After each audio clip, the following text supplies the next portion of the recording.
Hello મિત્રો, નમસ્કાર. આજથી આપણે એક નવી સિરીઝ ચાલુ કરવા જઈ રહ્યા છીએ, જેમાં ગુજરાતની સ્થાપનાથી લઈને ગુજરાતમાં જે બી મુખ્યમંત્રીઓ છે એ રહ્યા છે, સાથે જે બી મુખ્યમંત્રીના કાર્યકાળમાં જે બી મોટી રાજકીય ઘટનાઓ બની છે, જે બી રાજકીય ઉથલપાથલ થઈ છે, જે બી રાજકીય ષડયંત્રો રમાણા છે, જેના ઘણા બધા મુખ્યમંત્રી ભોગ પણ બન્યા છે, તો દરેક વિષય પર મુખ્યમંત્રી સિરીઝમાં આપણે વાતચીત કરવી છે. આજે આપણો આ પહેલો વિડીયો છે, જેમાં ગુજરાતની સ્થાપનાથી લઈને પ્રથમ મુખ્યમંત્રી બાદમાં છે જે બી મુખ્યમંત્રી છે રહ્યા છે એના કાર્યકાળમાં જે બી ઘટનાઓ બની છે એ દરેક ઘટનાઓની વિગતે ચર્ચા કરવી છે, જેનાથી કદાચ તમે અજાણ પણ હશો એવી નવી નવી ઇન્ટરેસ્ટિંગ વાતો છે. ગુજરાતના ભૂતકાળમાં રાજકારણ કેવું હતું ને વર્તમાનમાં જે રાજકારણના વિડીયો તમે જોઈ રહ્યા છો એ તમે તફાવત પણ કાઢી શકશો. તો એક નવા એપિસોડની શરૂઆત કરીએ, એક નવા સિરીઝની શરૂઆત કરીએ.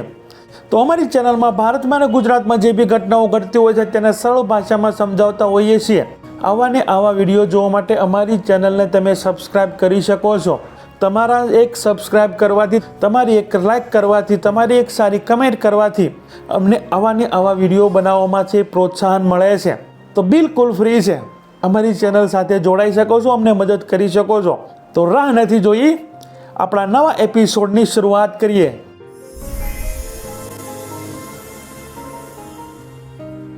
ગુજરાતની સ્થાપના 1 મે 1960માં થઈ હતી.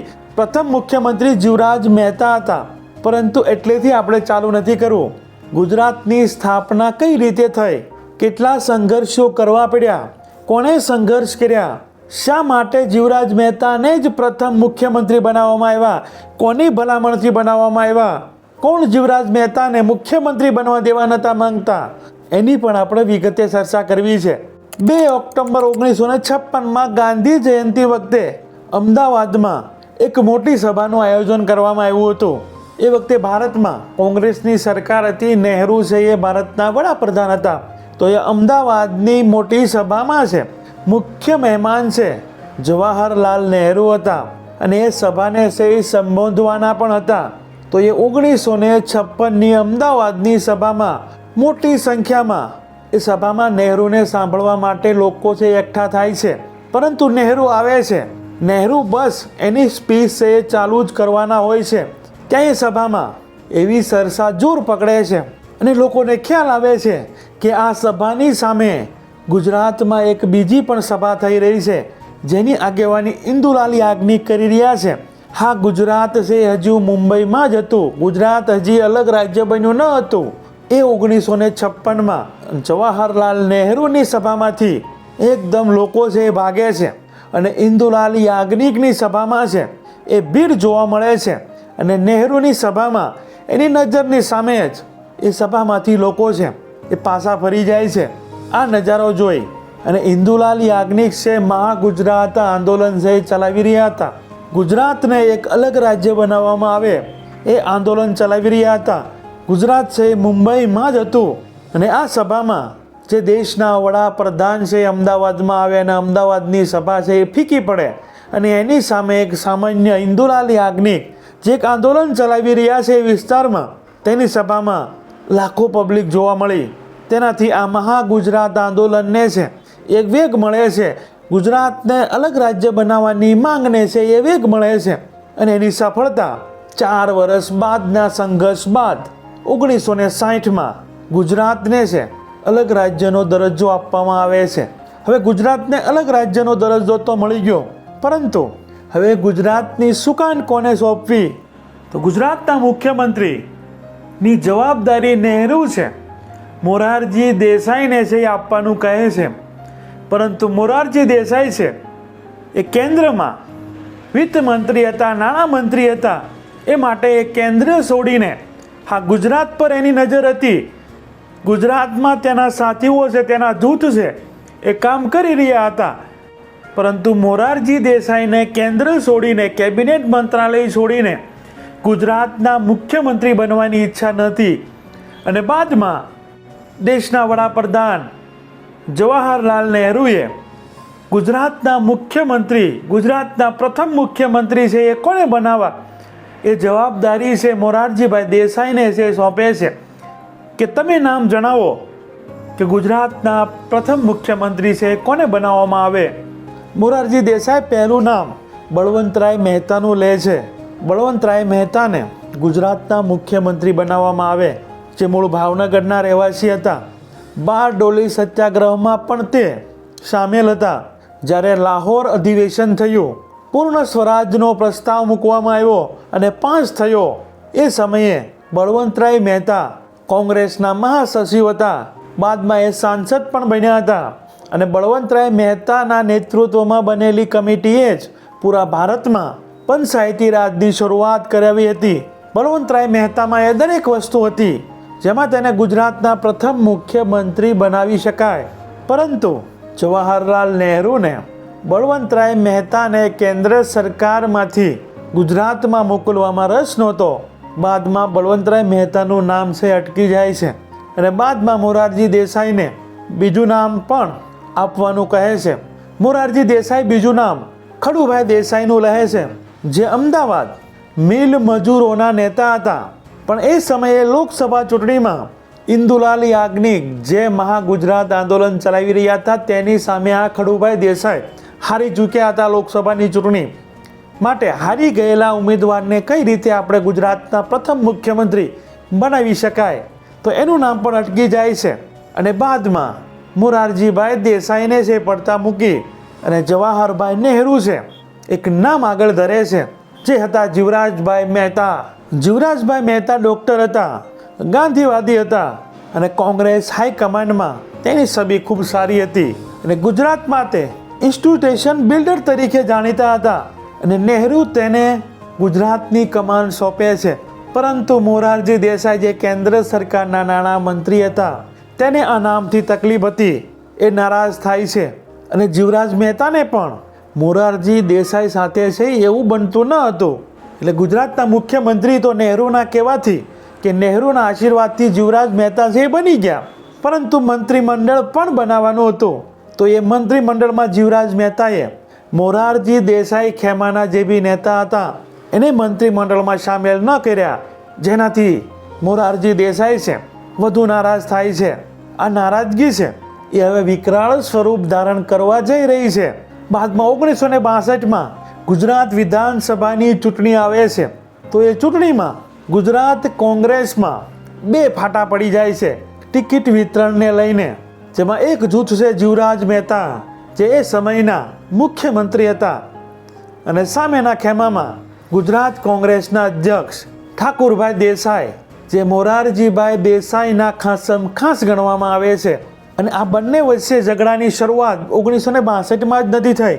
1960માં ભાવનગરમાં જે કોંગ્રેસનું અધિવેશન ભરાયું હતું, એ સમયે જ આ ઝઘડાની શરૂઆત થઈ ચૂકી હતી. એ 1960ના ભાવનગરના અધિવેશનમાં કોંગ્રેસના રાષ્ટ્રીય અધ્યક્ષ નીલમ સુભાષ રેડ્ડી પણ આવ્યા હતા અને એને એક વિચાર છે એ રજૂ કર્યો હતો. જે નેતા 10 વર્ષથી સરકારમાં છે કે નેતા છે, એવા નેતાઓને હવે સંગઠનમાં લેવા જોઈએ, જેનાથી કોઈ એક વ્યક્તિ છે વર્ચસ્વ ન જમાવી શકે. અને ઘણા બધા સંગઠનમાં એવા નેતાઓ બી છે, એવા કાર્યકર્તાઓ બી છે, તેને પણ સરકારમાં જવાનો છે એ ચાન્સ મળે, એવો વિચાર કોંગ્રેસના રાષ્ટ્રીય અધ્યક્ષ નીલમ સુભાષ રેડ્ડીએ ભાવનગરમાં રજૂ કર્યો. અને એ વિચારને ઠાકુરભાઈ દેસાઈ, જે ગુજરાતના અધ્યક્ષ હતા, તેને આ વિચારને હથિયાર બનાવ્યું. જીવરાજ મહેતા અગાઉ વડોદરા રિયાસતના મુખ્યમંત્રી પણ હતા અને હાલ પણ મુખ્યમંત્રી બનાવ્યા હતા. એટલે 1962માં કોંગ્રેસમાં બે જૂથ પડ્યા, ટિકિટ વિતરણોમાં છે એ ઝઘડા થયા. છતાં જવાહરલાલ નહેરુ છે જીવરાજ મહેતાની જ આગેવાનીમાં 1962 ગુજરાત વિધાનસભાની ચૂંટણી છે એ લડાવે છે કોંગ્રેસને, અને પરિણામ આવે છે કોંગ્રેસને 113 સીટો મળે છે, જ્યારે સ્વતંત્ર પાર્ટીને 26 સીટો મળે છે, પ્રજા સોશિયલિસ્ટ પાર્ટીને 7 સીટો મળે છે અને 8 અપક્ષ ઉમેદવારો પણ ચૂંટાય છે. પરિણામ તો કોંગ્રેસ તરફી આવી ગયું. જીવરાજ મહેતા ફરીથી મુખ્યમંત્રી પણ બની ગયા. પરંતુ આગળ જે હથિયારની વાત કરી હતી, એ હથિયાર જે ઠાકુરભાઈ દેસાઈએ બનાવ્યું હતું, એ હથિયારનો ઉપયોગ મોરારજી દેસાઈ, જે એ સમયમાં નહેરુના મંત્રીમંડળમાં વિત્ત મંત્રી હતા, નાણાં મંત્રી હતા, એ ચલાવવાના હતા. સ્વતંત્ર પાર્ટીને ભલે 26 જ બેઠકો આવી, પરંતુ એને 24% મતો મળે છે. અને ગુજરાતમાં પહેલીવાર કોઈ પાર્ટી છે કોંગ્રેસની સામે ઉભરીને આવી હતી. આ પરિણામ બાદ પણ મોરારજી દેસાઈ હજુ પણ જીવરાજ મહેતાના વિરોધમાં જ હતા.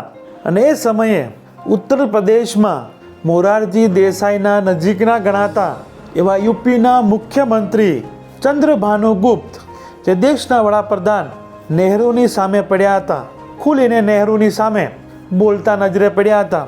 તો એને પહેલું જે હથિયાર હતું કે જે વરિષ્ઠ નેતાઓ છે, જે 10 વર્ષથી સરકાર ભોગવે છે, કે સરકારના મંત્રીમંડળમાં છે, કે ધારાસભ્ય છે, કે સાંસદ છે, તો એવું બહાનું બતાવીને ઉત્તર પ્રદેશના મોરારજી દેસાઈના ખાસમ ખાસ એવા મુખ્યમંત્રી ચંદ્રભાનુ ગુપ્તને જવાહરલાલ નહેરુ છે એ રાજીનામું આપવાનું કહે છે. મોરારજી દેસાઈ ઘણું સમજાવે છે, હાલ એ પરિસ્થિતિ નથી, હાલ એવી કન્ડિશન નથી, યુપીના મુખ્યમંત્રી છે રાજીનામું આપે, પરંતુ નહેરુ છે એકના બે નથી થતા અને યુપીના મુખ્યમંત્રી મોરારજી દેસાઈના ખાસમ ખાસ ને છે એ રાજીનામું આપવું પડે છે. હવે આપણે ગુજરાતની વાત કરીએ છીએ તો આમાં યુપીની વાત ક્યાંથી આવી, પરંતુ લિંક તેની સાથે જોડાયેલી છે. મોરારજી દેસાઈના ખાસમ ખાસ ગણાતા એવા યુપીના મુખ્યમંત્રીને નહેરુએ હટાવ્યા. તો મોરારજી દેસાઈ પેલું હથિયાર છે એ ચલાવે છે કે તો તમે યુપીના મુખ્યમંત્રીને હટાવો છો, તો જીવરાજ મહેતા પણ આ તમારા વિચારમાં બંધ બેસે છે. તો આ મોરારજી દેસાઈના સવાલ સામે છે નહેરુ પાસે કોઈ જવાબ નહોતો અને યુપીના મુખ્યમંત્રી મોરારજી દેસાઈના ખાસમ ખાસ છે રાજીનામું આપે છે. બાદ મોરારજી દેસાઈના આ ષડયંત્રથી નહેરુના કહેવાથી જ જીવરાજ મહેતા આવ્યા હતા અને નહેરુના કહેવાથી જ જીવરાજ મહેતા છે એ ગુજરાતની ગાદી પરથી છે એ રાજીનામું આપે છે. બાદમાં તો મોરારજી દેસાઈનો સિક્કો ચાલવાનો હતો. બાદમાં ગુજરાતમાં મોરારજી દેસાઈના ખાસમ ખાસ ગણાતા બળવંતરાય મહેતા છે એ મુખ્યમંત્રી તરીકે આવે છે. એની વાત તો આપણે આગળ કરવાની છે, પરંતુ જીવરાજ મહેતાનો આ ટૂંકો સમયગાળો, શું આ ટૂંકા સમયગાળામાં કંઈ ખાસ જીવરાજ મહેતાએ કર્યું છે? માત્ર 1238 દિવસ મુખ્યમંત્રી રહ્યા, પણ એ ટૂંકો પરિચય નથી. જીવરાજ મહેતાએ ગુજરાતને શું આપ્યું છે તેની વાત ટૂંકમાં આપણે કરવી છે. તો જે જીવરાજ મહેતા સપ્ટેમ્બર 1963માં ગુજરાતની ગાદી પરથી રાજીનામું આપે છે, એ જીવરાજ મહેતાએ ગુજરાતમાં કંડલા બંદરને ફ્રી ટ્રેડ ઝોન છે એ બનાવ્યું હતું. અને એ જ જીવરાજ મહેતાએ અમદાવાદમાં IIM લાવવામાં પણ વિક્રમભાઈ સારાભાઈ સાથે છે એ રોલ અદા કર્યો હતો. અને ત્રિભુવનદાસને પણ ગુજરાતમાં બોલાવવામાં જીવરાજભાઈ મહેતાનો જ હાથ હતો. અને બાદમાં એ ત્રિભુવનદાસ મહેતાને સ્ટેટ કોઓપરેટિવ માર્કેટિંગના હેડ પણ જીવરાજ મહેતાએ બનાવ્યા હતા. અને એના પરિણામે તેના પ્રયોગો દ્વારા અમૂલનું નામ છે એ વિશ્વવિખ્યાત બને છે. તેના થોડા સમય બાદ ગુજરાત ફર્ટિલાઇઝરની પણ જીવરાજ મહેતાએ છે શરૂઆત કરી હતી. મુખ્યમંત્રી પહેલાં પણ મુંબઈમાં ગોવર્ધનરાય મેડિકલ કોલેજ પણ જીવરાજ મહેતાની દેન ગણવામાં આવે છે. ડૉક્ટર જીવરાજ મહેતા મહાત્મા ગાંધીના પર્સનલ ડૉક્ટર પણ હતા. એટલું જ નહીં, મહાત્મા ગાંધીનું એપેન્ડિક્સનું ઓપરેશન પણ જીવરાજ મહેતાએ કર્યું હતું. જીવરાજ મહેતાનો જન્મ 29 ઓગસ્ટ 1887માં અમરેલીમાં થયો હતો. તેના પિતા છે વ્યાપારી હતા. જીવરાજ મહેતાનું શરૂઆતનું ભણતર છે એ અમરેલીમાં થાય છે. બાદમાં વધુ અભ્યાસ માટે મુંબઈ જાય છે અને મુંબઈની ગ્રાન્ડ મેડિકલ કોલેજમાં MBBS કરે છે અને ટોપર રહે છે. બાદમાં વધુ અભ્યાસ માટે લંડન પણ જાય છે. લંડનમાંથી 1915માં એ ભારતમાં પરત આવે છે અને તેના કેરિયરની શરૂઆત કરે છે. ડૉક્ટરની સાથે મુંબઈમાં નાણાવટીથી માંડીને ઘણી બધી હોસ્પિટલોમાં તેનું ખૂબ સારું યોગદાન છે. ઘણી બધી હોસ્પિટલો પણ તેને બનાવી છે. 3 વાર ઓલ ઇન્ડિયા કોંગ્રેસ મેડિકલના અધ્યક્ષ પણ રહી ચૂક્યા છે. આ સિવાય જીવરાજ મહેતાનો વધુ પરિચય હંસા મહેતા દ્વારા પણ આપવામાં આવે છે.